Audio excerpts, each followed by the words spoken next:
Ruthless gangs rule the streets of Chicago, selling drugs and leaving a trail of violence and death in their wake. One gang numbers 30,000 and generates $100 million in revenue per year. It will take the combined effort of the Chicago police, 5 federal agencies, and a determined assistant U.S. attorney to take back the streets.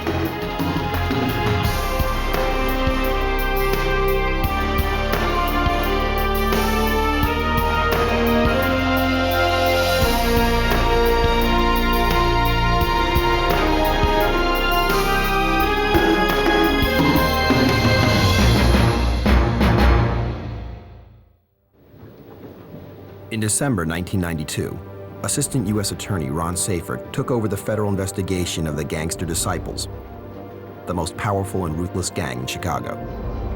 I was a part of a team of agents and officers who went out there and were real heroes in their community. They did the job day after day, night after night, week after week, away from their families, doing tedious work, dangerous work, the work that builds the type of prosecution that changes a city, literally, changes the lives of people in a city.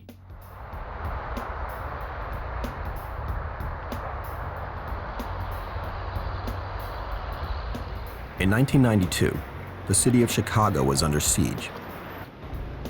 Vicious gangs turned thriving neighborhoods into wastelands. Leading a federal drug enforcement agency investigation into gang activity was Agent Rick Barrett. Well, Chicago's always been a place where there's been a lot of gang activity, but at the particular time, crack cocaine was first hitting the streets of Chicago. The drug is very powerful, very cheap, produced a lot of income, profits for the gangs. Associated with that activity, of course, a great deal of violence. Murder was at an all-time high in Chicago, and crack cocaine was flooding the streets. Chicago police worked to stem the tide of violence. But the lure of crack cocaine and the easy money that it brought fueled the gangs.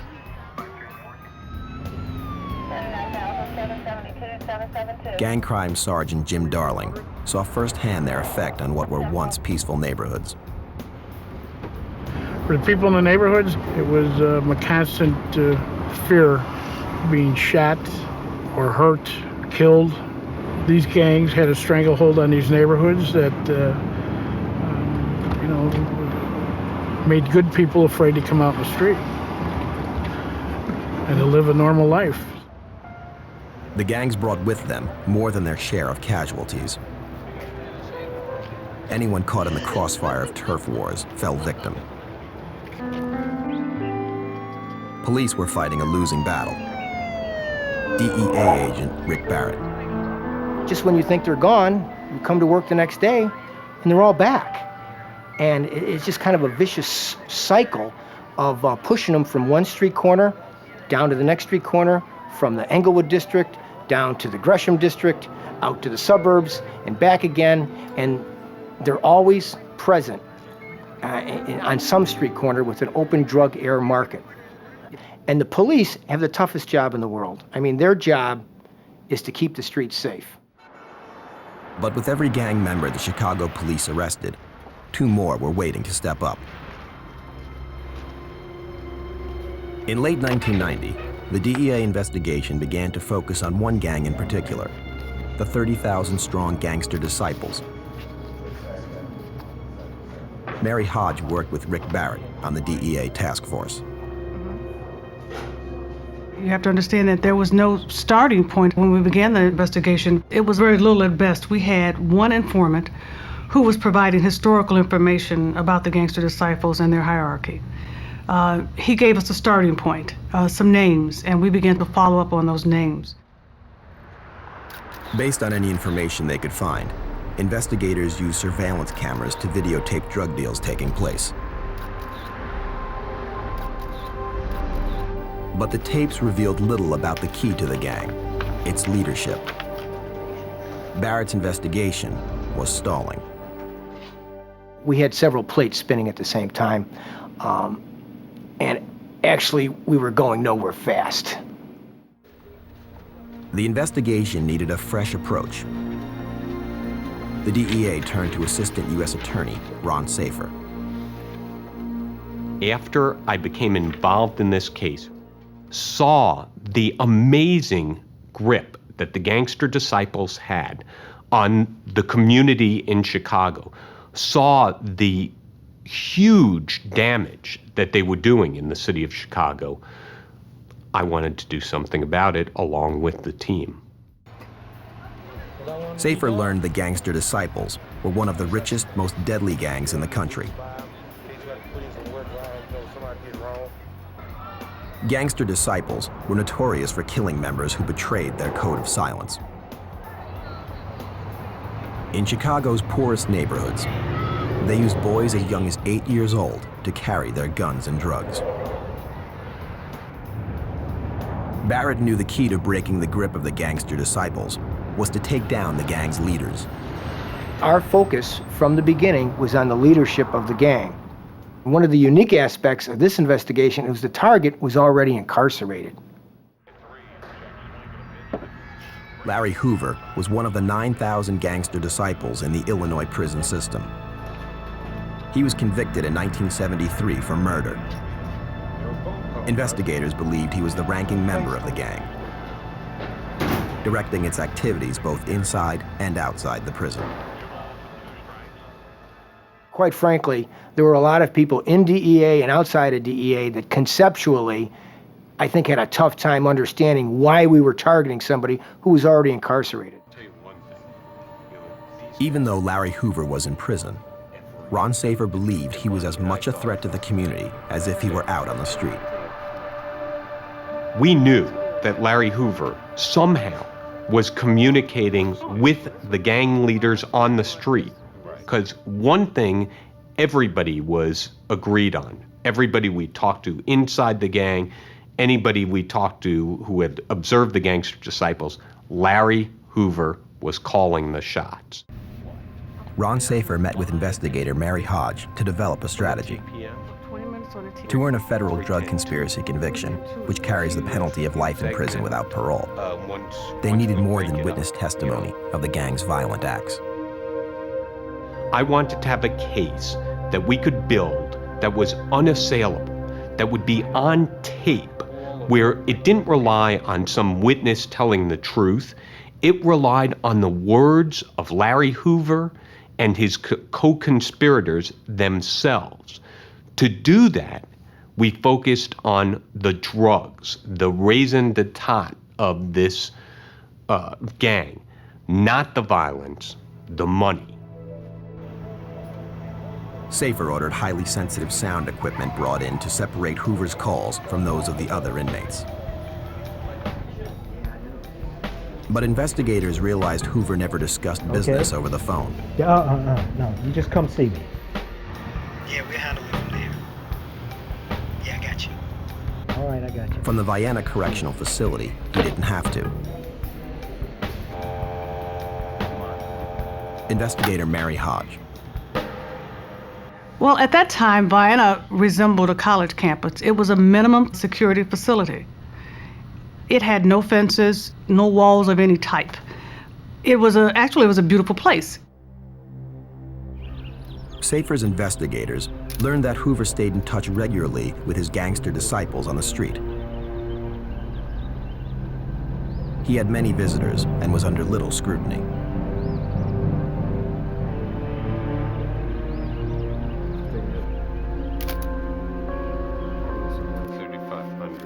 Prison logs revealed that Hoover's visitors were often gang members using aliases. The prosecutor needed probable cause to record Hoover's personal visits. He needed an insider with details of the gang. Finally, he found the right one. Early in 1993, in Decatur, Illinois, a Gangster Disciple named Charles Jello Banks made a drug sale to an undercover control working with the police. Where's my money? Yo, I got the junk in the trunk, man. Come on. Yo, it's safe in there, man. Why are you playing with? I ain't got no The arrest signal for the waiting federal agents was the raised trunk of the car. Come on, man. Give me my stuff. Get your hands up! Get your hands up now! Get him up! Get him up! Charles Jello Banks was arrested and charged with the sale of narcotics. Oh, you was in on this. That's funny. That's funny. You're a funny guy. Well, because see, the thing is about what happened. As part of an effort to get gang members to become informants, investigators met with Charles Banks. Knowing it could mean death, Banks agreed to defy the gang's code of silence. There is some little stuff to that. Yeah, I can take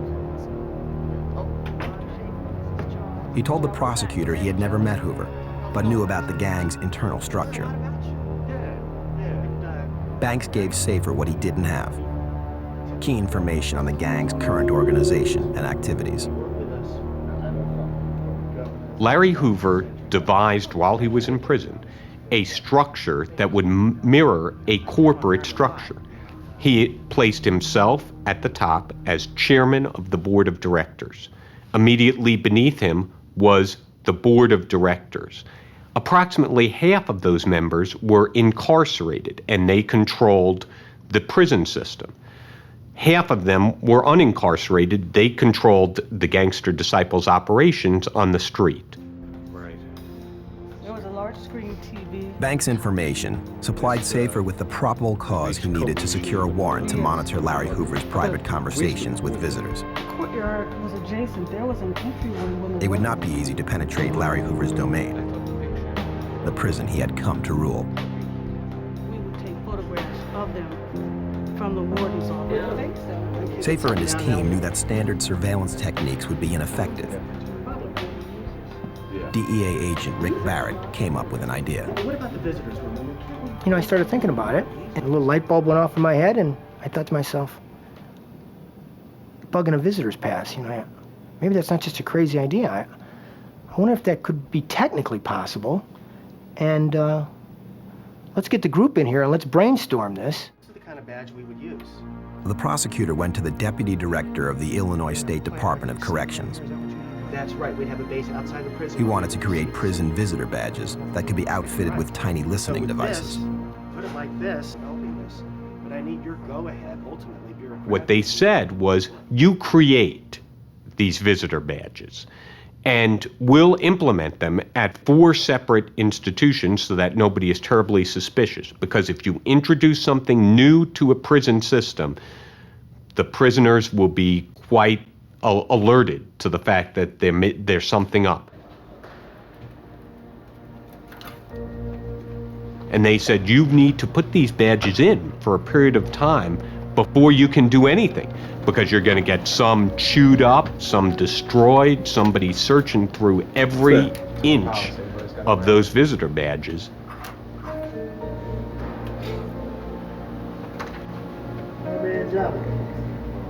What's wrong with it? Hey, don't worry about it. They can notes to everybody. Safer's team began tape recording Hoover's conversations in October of 1993.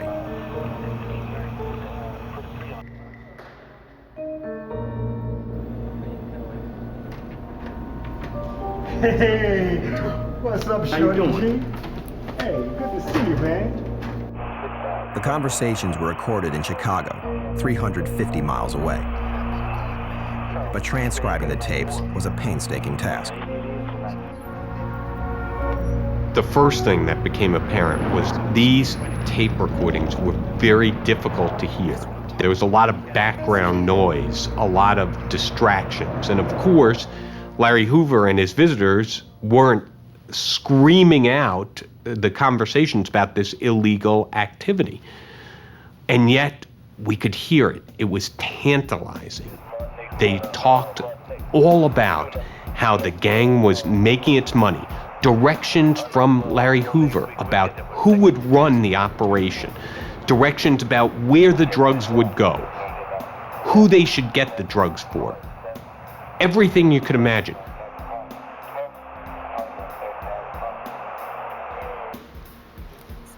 Six weeks later, the bug was discovered by one of Hoover's visitors.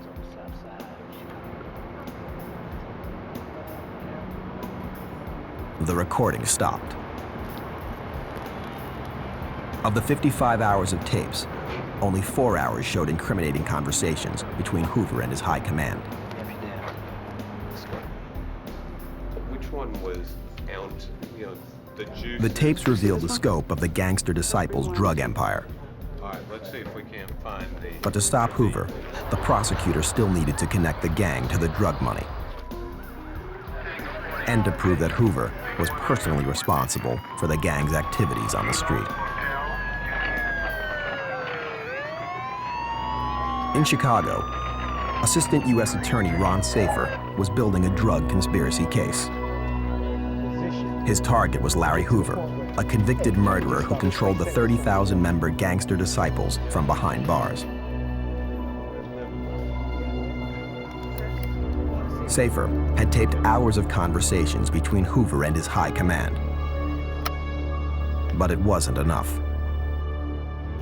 We didn't have the drugs, we didn't have money, we didn't know how things ran on the street. It was a dry conspiracy, and those are very difficult to persuade a jury about. One of the things that we The prosecutor turned to the Chicago police. Nobody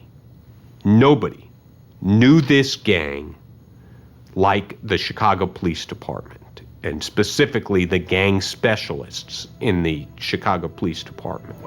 So I knew we had to get the police involved if we were going to build this mountain of a case that I felt was essential to build.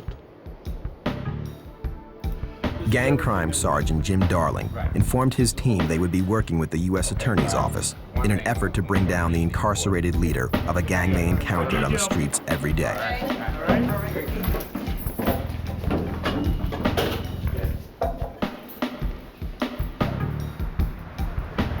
The team hit the streets, gathering evidence and reporting back to prosecutor Ron Safer. The Chicago Police Department knew precisely where the Gangster Disciples drug spots were. What the police department did was gathered evidence for us of these drug spots. They would go in, they would make undercover purchases, they would film these drug spots, and that was great evidence so that the jury could see with their own eyes this mundane process of selling bags of crack cocaine or heroin, $10 at a time. Ron Safer explained to his team that all the Gangster Disciples' activities could be linked as a continuing criminal enterprise. Safer told them the gang's profits from the sale of illegal narcotics exceeded $100 million per year. He brought in federal prosecutor Matt Crowell to assist in the case. And he literally walked around the room and he explained to all of us how we were going to be able to show that a person who sold a dime bag, $10 worth of crack cocaine, should be held to Larry Hoover, that he somehow ordered the distribution of those drugs, even though the two had never met. Safer told the police that one of Hoover's many visitors, second in command Gregory Shell, discussed the purchase of a restaurant they could use to launder money. Shell's girlfriend, Sonia Irwin, would front the purchase. Irwin was a Chicago police officer and gang specialist. Safer had been tapping the phones at a restaurant, the Shrimp on the Nine, for months. Irwin's connection with the Gangster Disciples shocked fellow Chicago police officer Jim Darling. Sonia was tied in with the Gangster Disciples. That did not go over well with us naturally, because you never want to see or have circumstances come about where you find out that a police officer, let alone a gang officer, is involved with the gangs, feeding them information, instructing them how the gang units work. At 3 a.m. on the morning of September 27, 1994, the Chicago police coordinated with FBI specialists who set up surveillance equipment inside the Shrimp on the Nine restaurant. At 8 a.m., Gregory Shell arrived.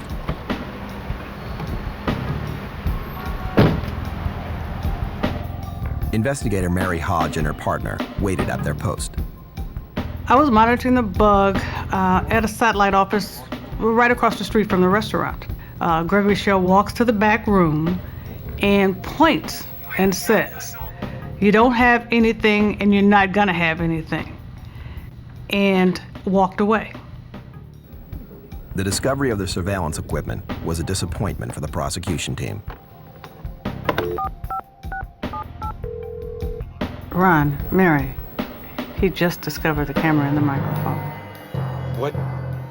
Could you see it? I mean, could you see the bug? Sure as he walks into the restaurant, points to the camera, and says, "You ain't got nothing in you." Either there was a leak, or someone had seen the FBI specialists setting up the surveillance equipment.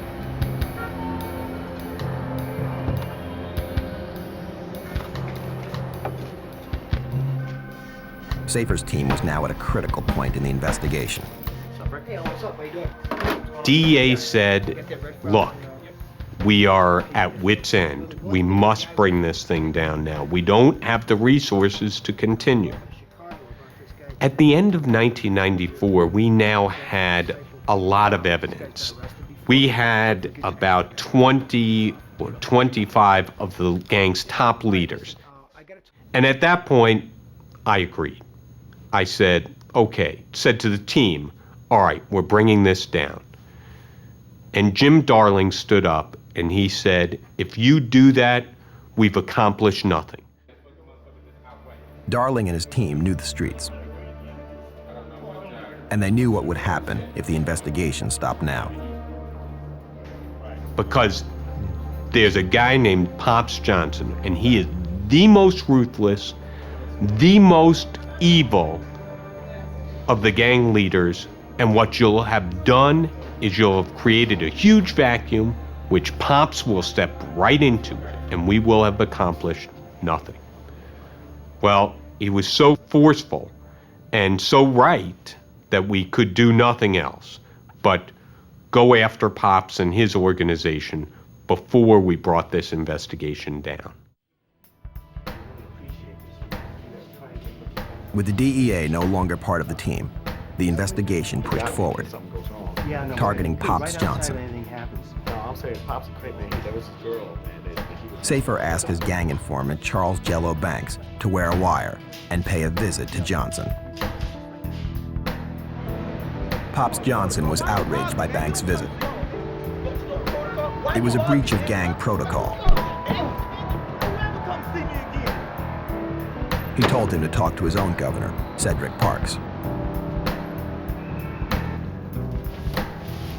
Safer ordered a wiretap put on Cedric Parks' phone.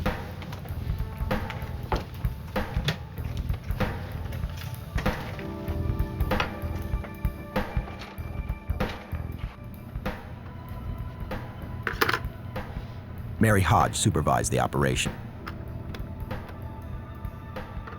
They described the products and the prices of the products on that phone tap. One narcotic trafficker telephoned Cedric Parks and said that he wanted 1 ounce. And Cedric Parks tells him right away, don't say ounce, say juices. And he says, oh, okay, well then I want 1 juice. And therein lies the deciphering of their code.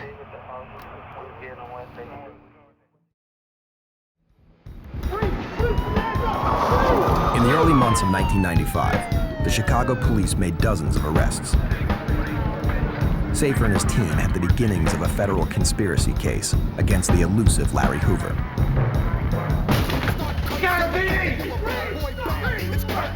The prosecutor was encouraged when some of the arrested gangster disciples became informants. But the biggest break in the case, information that would prove pivotal, was still to come. Assistant U.S. Attorney Ron Safer's drug conspiracy investigation of Gangster Disciples boss Larry Hoover was gaining momentum. He enlisted the help of the Chicago Police Department in getting the gang's drug dealers off the streets. Hoover and the Gangster Disciples were mounting a campaign of their own in the court of public opinion. They initiated the political action group 21st Century Vote. Hoover's public influence grew.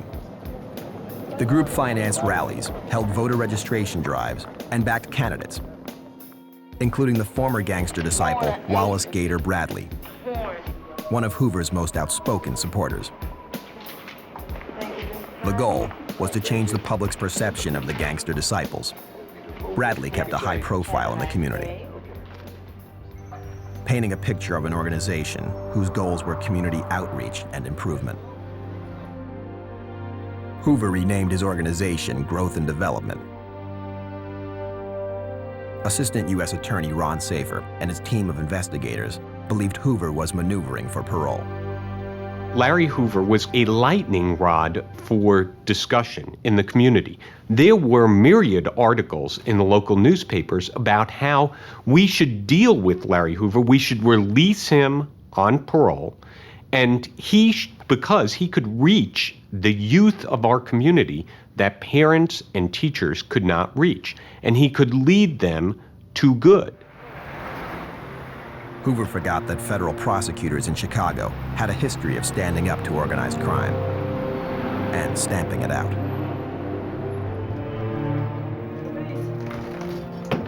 Ron Safer sent the IRS after gang-related organizations suspected of money laundering, including Save the Children Promotions, a rap concert production company run by Hoover's common-law wife. Investigator Mary Hodge led the raid. She discovered a file marked L.H. Sr., personal. I found in a folder a list which indicated the Gangster Disciples hierarchy. It listed the board members, the governors, the regents, the count, and by the count I mean the number of people who worked under that particular individual. It also listed the opposing factions in their neighborhoods and in their areas. Hodge ordered the file cabinet seized. I took it to Ron Safer's office, and he and I just looked at it and reviewed it. I mean, we were elated. It was our case. I mean, it verified or validated everything that we were going to present in court. Where's K-Dot? The elation was short-lived. On June 9, 1995, Charles Jello Banks, a gangster disciple cooperating with the investigation, was murdered on a neighborhood street corner by gang members.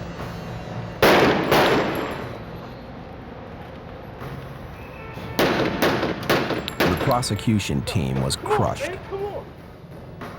After Charles Banks was murdered, it became apparent to me that we would not have the luxury of time, that lives were at stake, and that we had to indict as quickly as humanly possible. On August 31st, 1995, 250 law officers made a sweep through Chicago.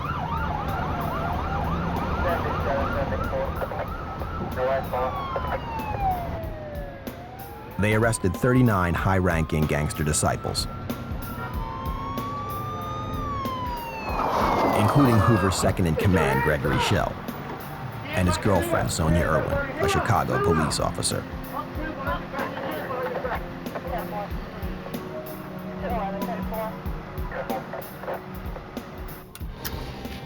Hoover was arrested in prison at 4 a.m. and flown to Chicago.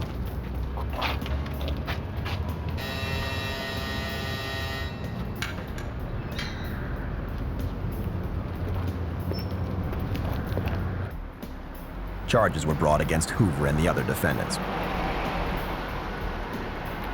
Ron Safer was ready to face them. We are the toughest gang in town, and we intend This time on his turf, the federal court. No one steps in. Activist Wallace Gator Bradley rallied support for Hoover, claiming he was a political prisoner. He was compared with Nelson Mandela and Malcolm X. Safer's biggest battle came before Hoover's trial even began. Defense attorney Anita Rivkin Carruthers filed a motion to have the incriminating tapes of Hoover's prison conversations with his gangster disciples' leadership suppressed. I think the Vienna tapes should not have been allowed, basically because we believe that the government obtained these tapes illegally, in violation of the wiretap laws, in violation of the U.S. Supreme Court laws dealing with wiretaps. Yeah, I thought it was 53. Carruthers charged that of the government's 55 hours of secretly recorded conversations between Hoover and the other defendants, only 4 hours had been selected out for the jury to hear.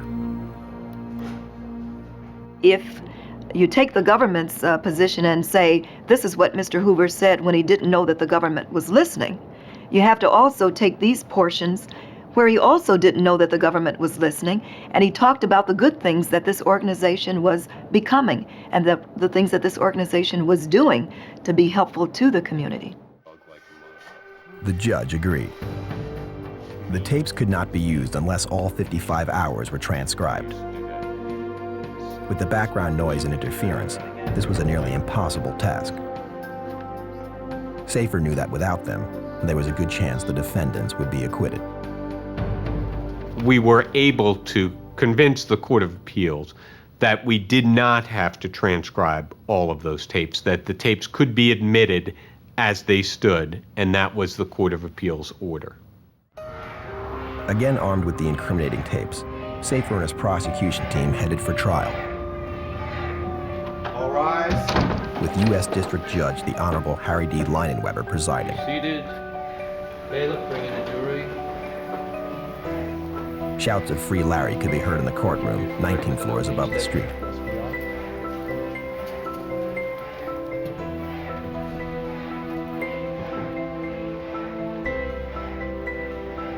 The prosecutor defined conspiracy for the jury as an agreement to do something illegal. He showed the jury, in graphic detail, the Chicago that existed in the world of the Gangster Disciples. The list that we found, Government Exhibit 1, and then Government Exhibit 2 was a graphic depiction of that list. I always felt that if we could just translate that battle plan, that list, onto a map and let the jury see that this wasn't the city of Chicago that they were living in. This was Gangster Disciple turf, that they thought they were governed by the mayor, but really they were governed by Gangster Disciple governor, in the Gangster Disciples' minds anyway. Defense attorney Anita Rivkin Carruthers painted a different picture for the jury. Yes. When I think of Larry Hoover, I think of two scenarios. One is this monster that the government wanted to create. That this was this horrible person who ran a gang from a prison for over 20 years. And then I think about the Larry Hoover, the individual that I know, who is a very bright, very articulate, a young man who has the ability to influence people, to encourage people to do the right things, a person who is just a very dynamic individual. Call the next witness. The prosecution called Robert Crawford to the stand.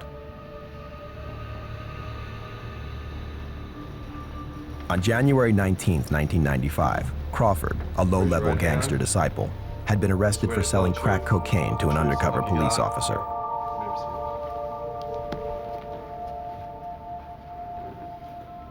Crawford cooperated with the investigation. Robert Crawford was a gang member, and he had tape recorded a gang meeting. He wore a wire into a gang meeting. Yo, who's this guy on 45th Street selling on our corner? What the tapes showed was everything that we had talked about. How there was a rival gang moving into a spot down the street, and how their boys were going to have to go over and they were going to have to shoot at them to get them off that corner. Was Rob Crawford's testimony critical? Absolutely not. Was the tape recording he made, the indisputable evidence, important to the case? It was. It was an example of the very things that we were telling the jury. Defense have any questions for the witness? In his cross-examination, defense attorney Alexander Salerno discredited Crawford's testimony. Mr. Crawford, have you ever been arrested before? He told the court not only had Crawford been arrested multiple times, he had a history of lying, especially to the authorities. Have you ever lied to the police? Yes. We knew that the witnesses were suspect because the witnesses, for the most part, were gang members. And from the beginning of this case, I had pledged that we were not going to build the case on the words of any witness, that the case was going to be built on the tape-recorded evidence that we could gather. We would place a witness on the stand and have them testify, for example, about the activities that were going on in the collection of the drug money from the rank and file members. Then the defense attorneys would get up and that they would cross-examine this witness mercilessly. And they would show them to be the scoundrels and gangsters that they were. But then, as soon as they left the stand, we would play tape recordings of the defendants themselves talking about the collection of drug money from the rank and file members, just as the witness said. The tapes also revealed Hoover's methods of luring new members into the gang. There was a tape recording of Gregory Schell and Larry Hoover, which graphically illustrated how horribly premeditated the corruption of the youth was by Larry Hoover.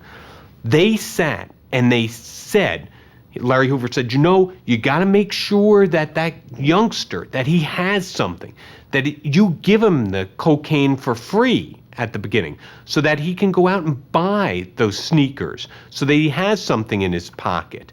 And after a while, quote, he will know where it came from, and he will know that he would be nothing without you.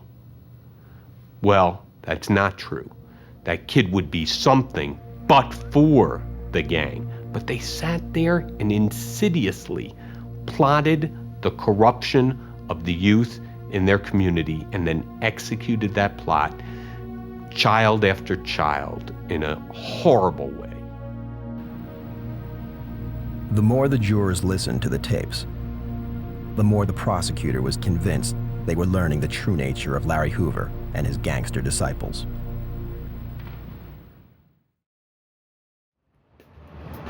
By the early 1990s, the 30,000-member Gangster Disciples ruled the streets of Chicago, selling drugs and doling out violence at the will of their leader, Larry Hoover. A combined task force of federal, state, and local law enforcement agencies worked to stem the tide of gang violence and destruction. An extensive investigation resulted in the arrests of Hoover and dozens of his top lieutenants on conspiracy charges. Assistant U.S. Attorney Ron Safer led the prosecution.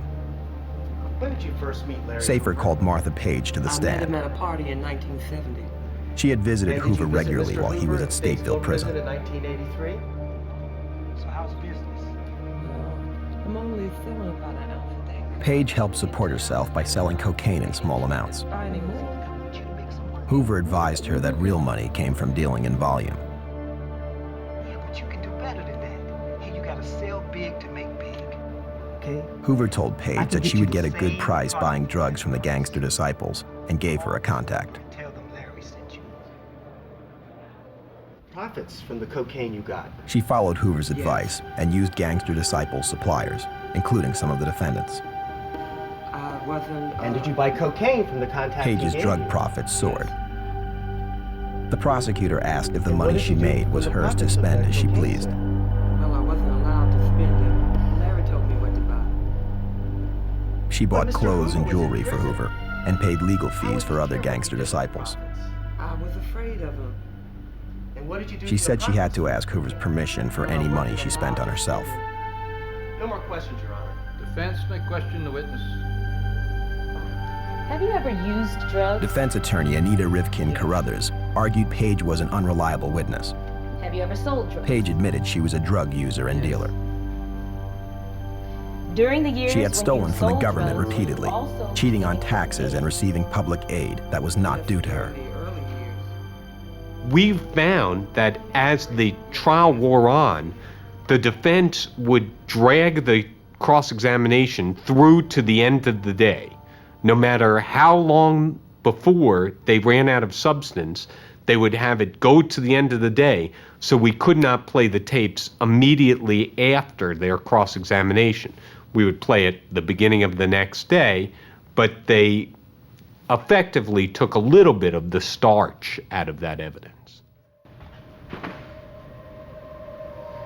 Tom Morris, a Hoover insider, told the prosecutor he had stayed clear of gangs growing up on the south side of Chicago. Did any member of the gang ever ask you to sell drugs? He graduated from college and taught in the neighborhood. Yes. When he was approached by a gangster disciple leader about selling drugs, Morris finally gave in to the easy money. He was an example of the face that Hoover was trying to put on the gang. His task was to go into the city of Peoria, establish it as a stronghold for the Gangster Disciples, to get involved in politics, get involved in the Build Peoria program, but most importantly, to develop the drug trade and have the Gangster Disciples control the drug trade in Peoria. Defense attorney Carruthers questioned Morris about Hoover's aspirations for the gang to move into growth and development. Open up a skating rink. Gangster Disciples were evolving into growth and development, into 21st Century Vote, into legitimate organizations that would be a faction of African Americans that would have to be dealt with as a voting bloc. In his recross, prosecutor Ron Safer noted that selling drugs was the real priority for Hoover, and that few of the outreach plans ever came to fruition.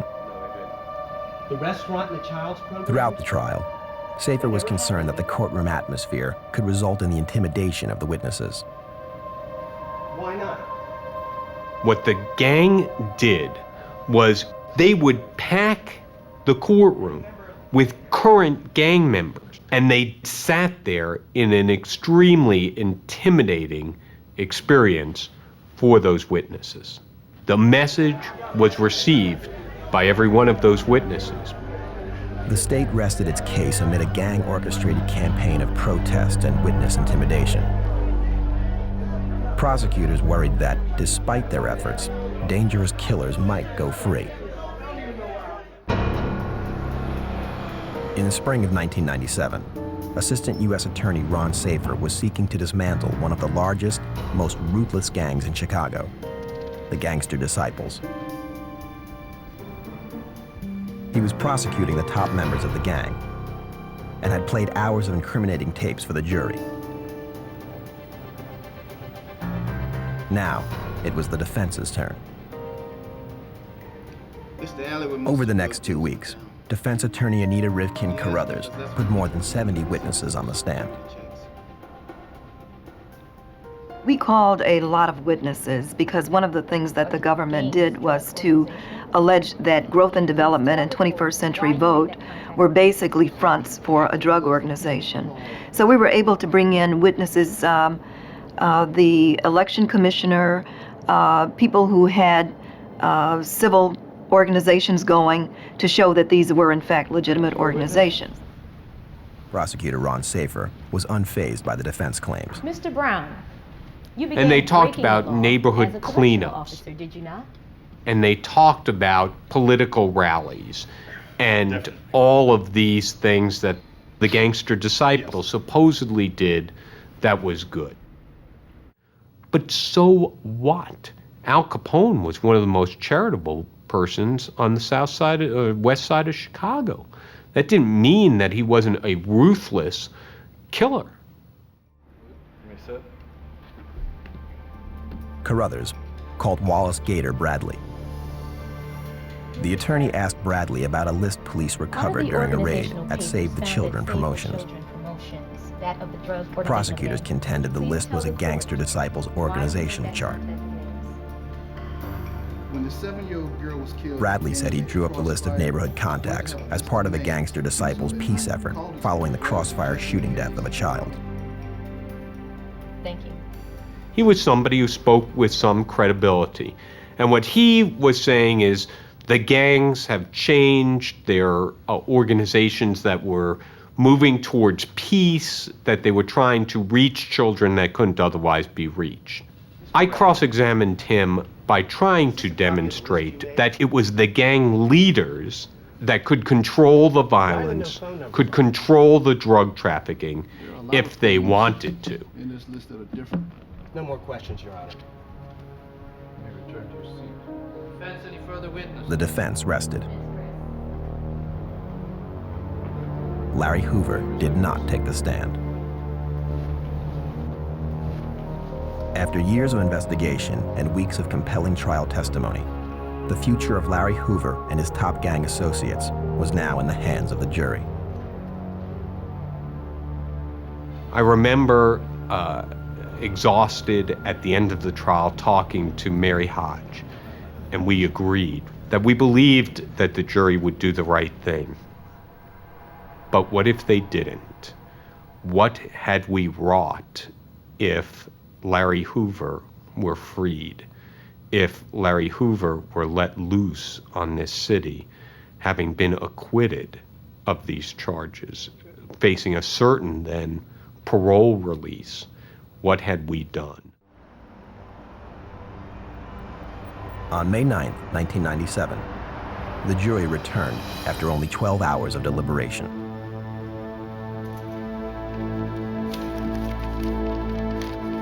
Will the defendants please rise?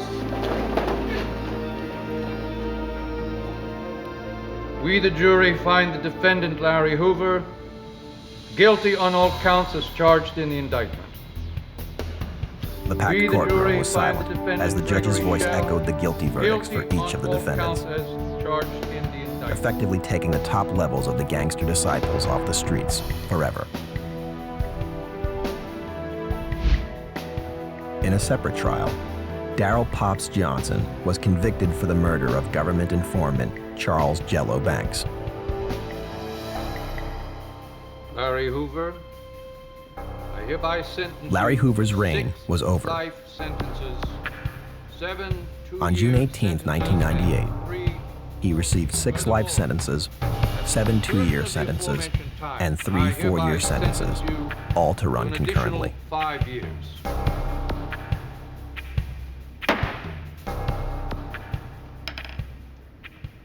When I think of Larry Hoover, I think of a huge missed opportunity. This man was brilliant. He was raised, according to him, in a middle-class environment by a mother who taught him values, who had values to teach. And if he had used that upbringing, if he had used his abilities in accomplishing something positive, he would have been the leader of his community that he claimed he was going to be. Instead, tragically, he led tens of thousands of people to their downfall. Larry Hoover serves his sentence in a federal maximum security prison in Florence, Colorado. He lives alone, isolated in an 8 by 10-foot cell, 22 hours a day. Assistant U.S. Attorney Ron Safer's task force secured 131 indictments, taking back the city of Chicago from the Gangster Disciples.